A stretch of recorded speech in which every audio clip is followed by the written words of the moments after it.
12 Agustus 2020 saya bebas. Itu bukan karena kebolehan saya atau kehebatan saya, tapi karena dukungan semua pihak yang mempedulikan nilai kemanusiaan.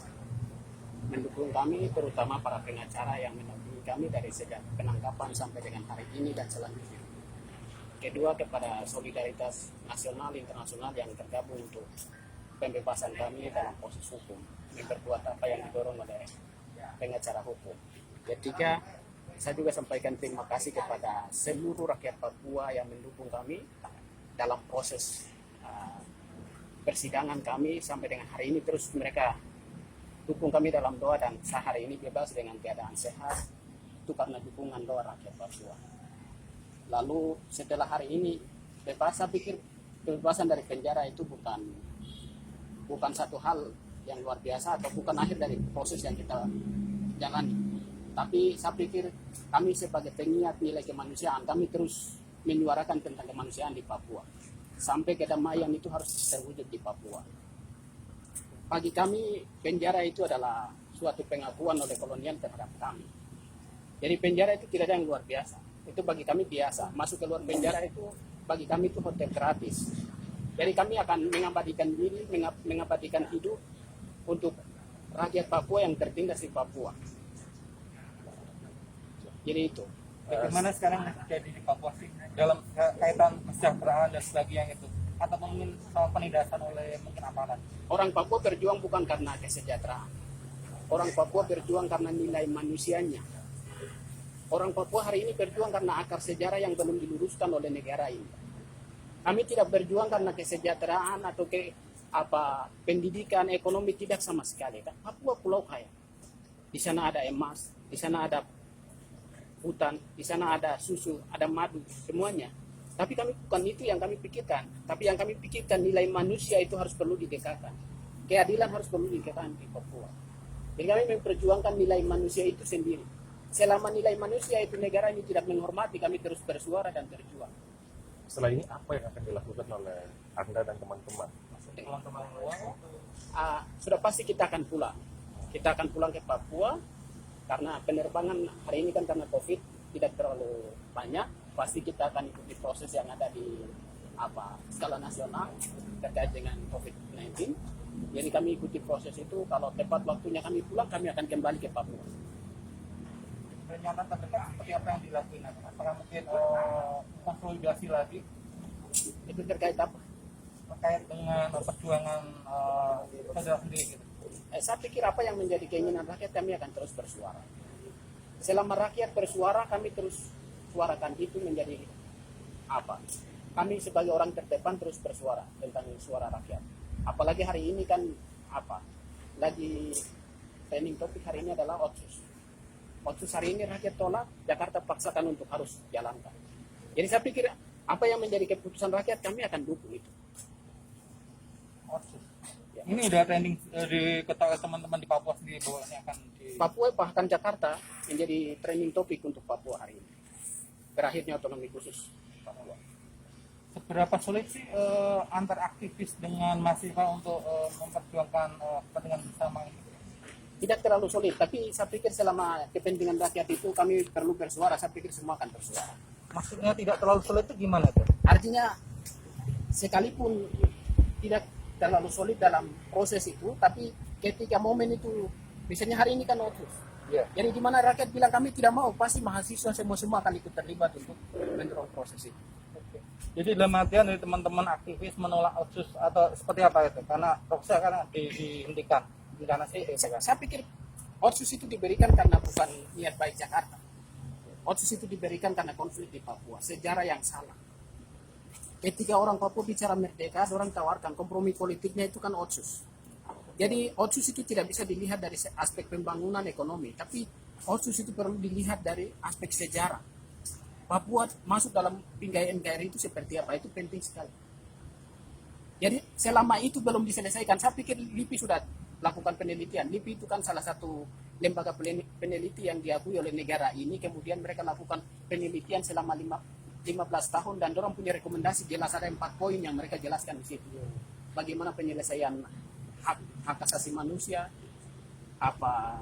yang berikut itu pembangunan, Berikut lagi itu harus selesaikan apa akar persoalan sejarah.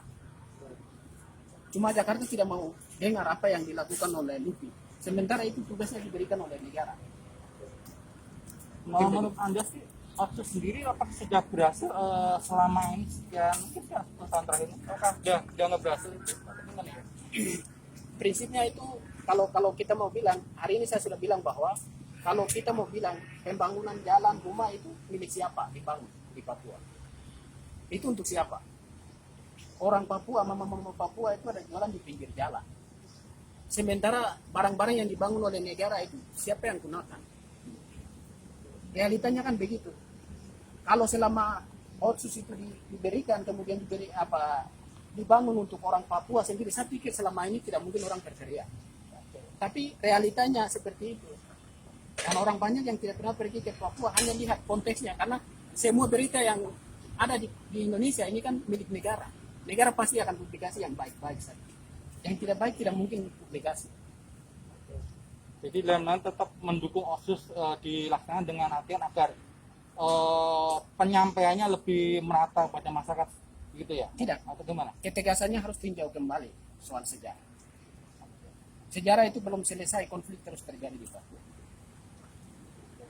Hari ini saya sudah tegas bahwa kita bicara Otsus itu lahir karena nilai kemanusiaan. Orang bicara merdeka, bukan karena niat baik Jakarta orang kasih kami Otsus, tidak.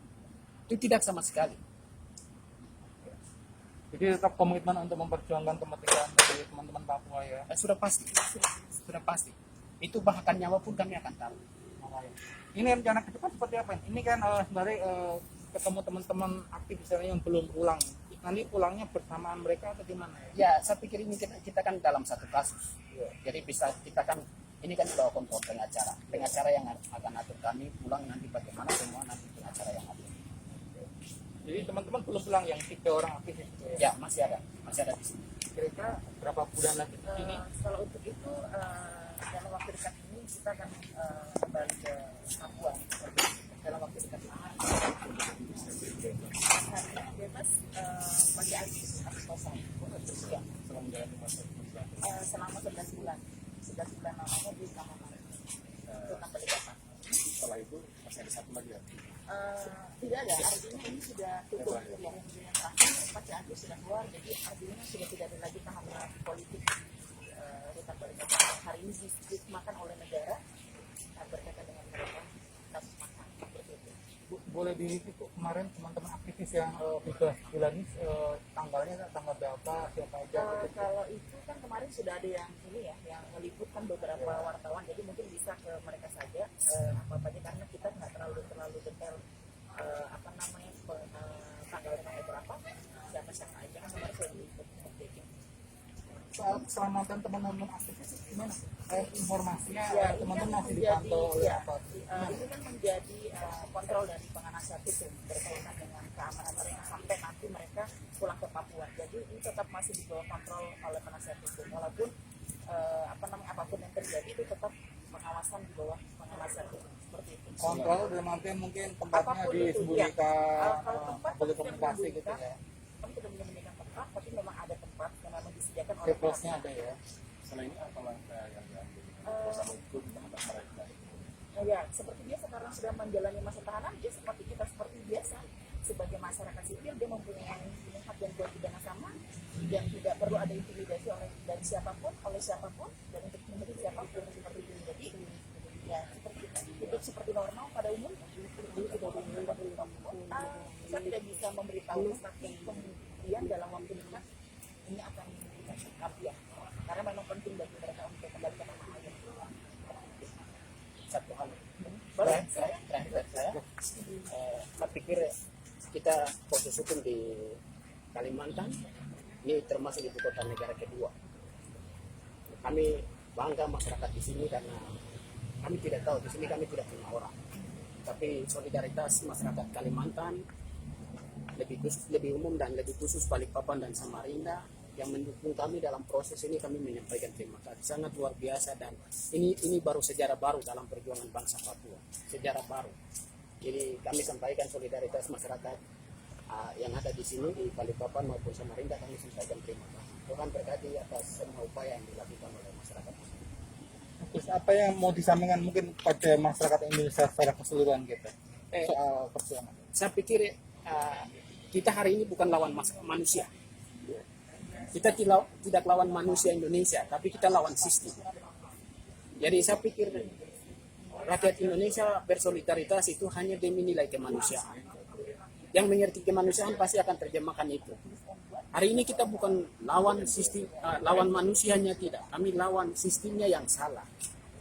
Kehadiran negara yang salah akhirnya korbankan rakyat, korbankan aparat keamanan. Kami juga korban, mereka aparat keamanan juga korban. Jadi saya harap negara itu harus tinjau kembali. Itu yang saya tegaskan di sini. Sejarah itu perlu kalau itu belum diluruskan oleh bangsa ini, masalah ini terus terjadi.